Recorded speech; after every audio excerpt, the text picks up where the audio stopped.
मैं संपूर्ण अपने मानव प्राणियों अन्येश्वर परिवारों को स्वागत करता हूं, अभिनंदन करता हूं। और आज मैं आप लोगों को बताना चाहता हूं मानव के अधिकार के लिए।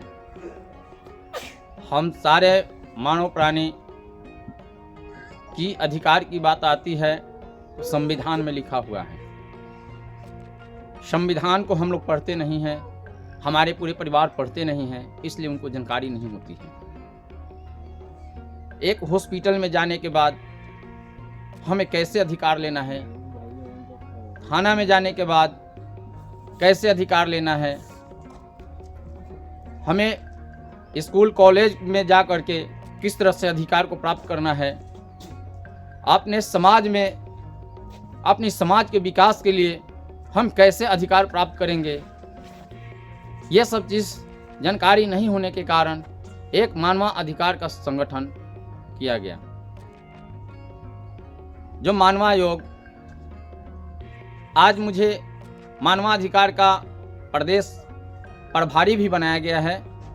मैं आप लोगों को परिचय नहीं देता था, मेरे को लोग समझाया, बहुत अच्छा से समझाया। महाराज आप समाज का सेवक हैं, आप संत महात्मा ऋषि महर्षि हैं, आपसे समाज की सेवा होगी।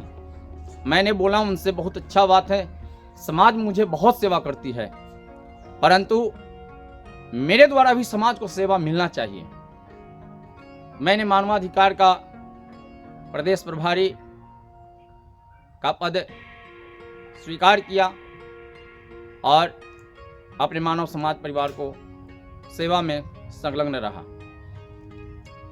तो मैं बताना चाहता हूं आप लोगों को कि संविधान के तहत,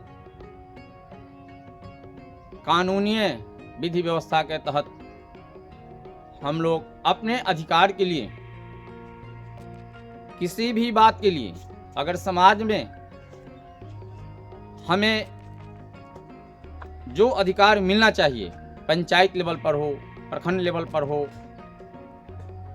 प्रमंडल लेवल पर हो, जिला लेवल पर हो, राज्य लेवल पर हो, राष्ट्र लेवल पर हो, जो हमें मिलना चाहिए, अगर नहीं मिल रहा है तो इसका जानकारी आप लोग रखें और उसके अनुसार अपने अधिकार को व्यक्त करें। जो हमारे राज्य के अंदर में, जिला के अंदर में, प्रखंड के अंदर में और पंचायत के अंदर में पदाधिकारी हैं, अगर ये लोग आपके बातों को रिस्पेक्ट नहीं देते हैं तो आप लोग इनके ऊपर वाले पदाधिकारी हैं, उनसे जाकर मिलें।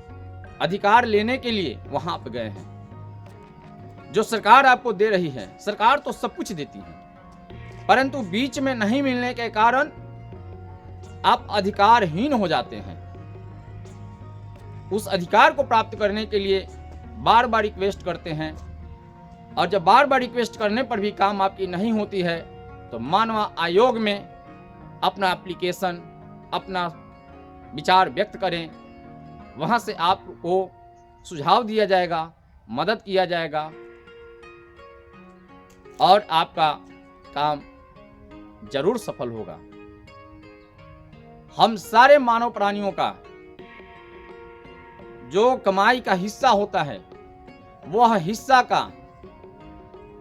कुछ हिस्सा हमारे राष्ट्र के सेवा में जो संलग्न हैं, जो लगे हुए हैं, जो पदाधिकारी, जो कर्मचारी, उन लोगों में खर्च होती है।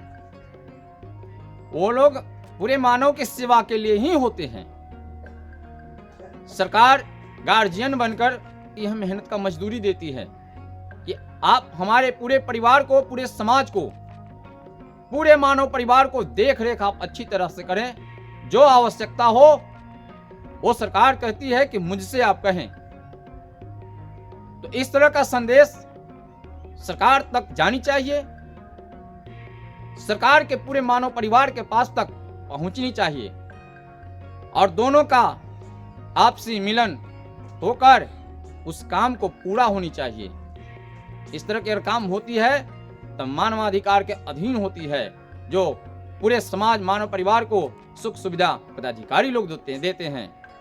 और कोई भी ऐसा परेशानी पब्लिक को नहीं आती है तो यह समझ लीजिए कि संविधान को मान सम्मान, अपने कानूनी विधि व्यवस्था को मान सम्मान के नजरों से ये लोग देखते हैं और सम्मान के साथ अपने पब्लिक, अपनी जनता, अपनी सेवक को, अनिलेश्वर पूरे परिवार को जी जान से ये लोग सेवा करते हैं, मदद करते हैं, देख रेख करते हैं। इससे हमारा मानव समाज का कल्याण होता है, मानव समाज हमारा सुखित रहता है, मानव समाज हमारा प्रफुल्लित रहता है और हेजिटेशन से, टेंशन से मुक्त रहता है। उसे पता होता है कि जाएंगे सरकार के पास, जाएंगे पदाधिकारी साहब के पास तो मेरा काम हो जाएगा।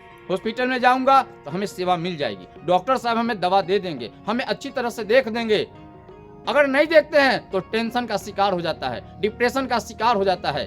बीडीओ साहब हो या थाना के प्रभारी हो या किसी भी क्षेत्र के प्रभारी हो, जिला के अंतर्गत, बिहार के अंतर्गत में अगर जिस व्यक्ति का काम नहीं होता है वो डिप्रेशन का शिकार हो जाता है, वो बीमारी देने वाले कौन होते हैं? पदाधिकारी होते हैं।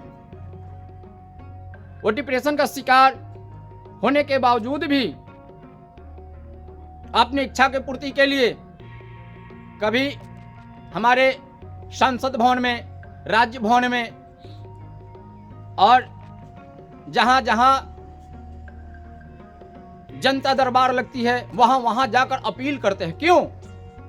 क्योंकि हमारे पदाधिकारी साहब उनकी बातों को सुनते नहीं। हमें आशा है कि मानवाधिकार सबको मिला है, मानव का अधिकार, और मानव के अधिकार को पूरा करने के लिए हमारे समस्त पदाधिकारीगण बैठे हुए हैं।